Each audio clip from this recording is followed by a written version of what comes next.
We are now recording the public deliberation for a motion to reconsider in 20-043A concerning 3 Oak Hollow Court.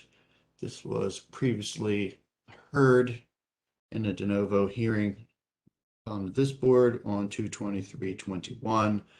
The protestants, Ms. Bondar, has filed a motion for reconsideration on a variety of issues, and we are here to discuss those this morning.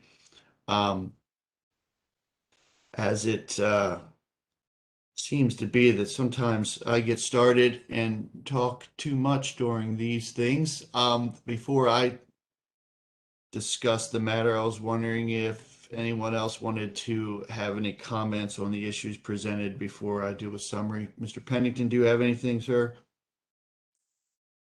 Not at this point. Okay. And Mr. Sampson? I would just simply say that I read both submissions. I do not believe that Ms. Bonaire meets the standard. I don't believe she has shown any error of law, error of fact, or newly discovered evidence.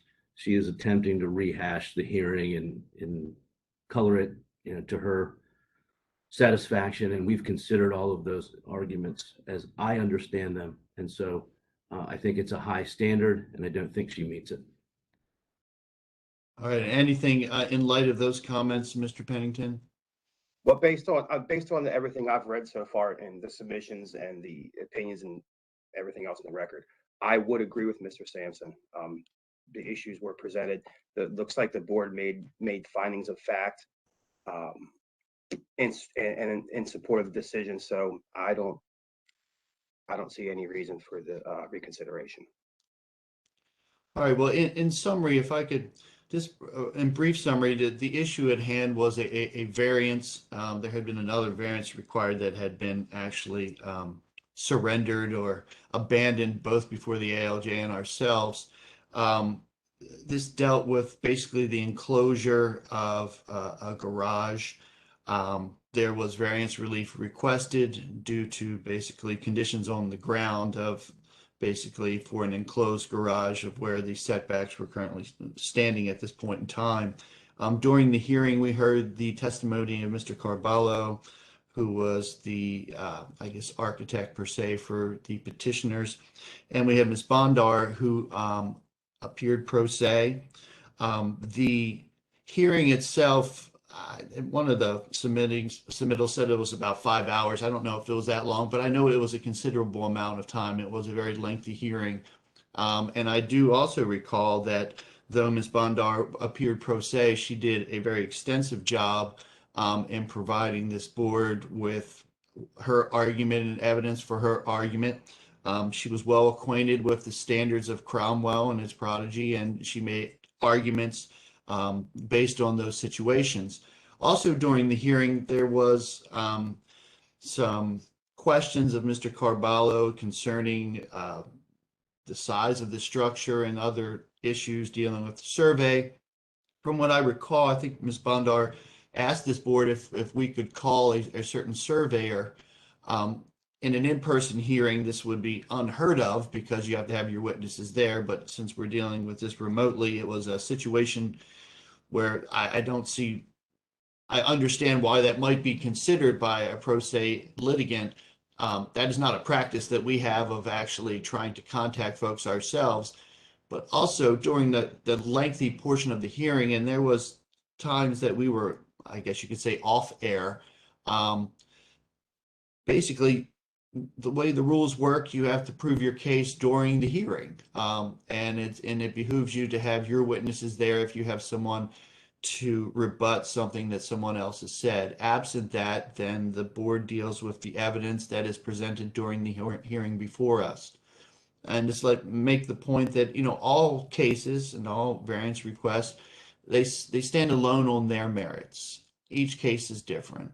Though we have prior precedent of case law like Cromwell and statutes to look at to interpret facts, each facts are different, and it's for this board as a fact finder to make that determination.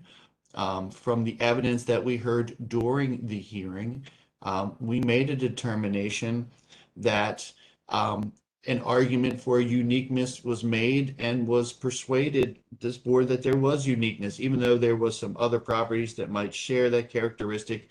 In a general sense, we found that the tapering of these lots to be unique. We also found the second prong and the need for this type of enclosure based to the petitioner's desire to have it enclosed to better protect some equipment used for a disabled family member. All of those were findings of fact that were done during the hearing. The definition of the term unique, though, has been discussed before. It is not a codified definition. Therefore, it is for the fact finder to make such a determination, as is the second prong. And the fact finder, in fact, made a determination based on the evidence that came before the hearing on that date. If someone is going to have a hearing and they have folks they want to testify, you have to have them available. Though the ALJ's decision is not binding on this board, there was a prior hearing, so there was a I guess you'd say dry run of sorts to know what was going to happen. So there was some notice of things that you would need. In any event, so I concur with both my colleagues. Again, we are here today not to relitigate the matter, but in fact to do a motion for reconsideration. The finding of facts that were made. There's allegations of false evidence, things of that sort. Those types of rebuttals of testimony need to take place during the hearing.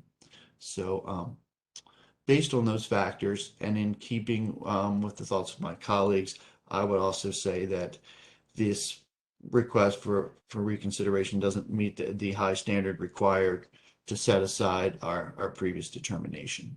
Is there anything further from my colleagues or anyone want to comment on anything that I said during my little colloquy there? You did an outstanding job as usual. You made sure that the parties know the basis of your reasoning. You cited the hearing, and I appreciate the flesh that you put on the bones that I so abruptly placed on the record. All right, Mr. Pennington, sir. I agree with you, Mr. Bell.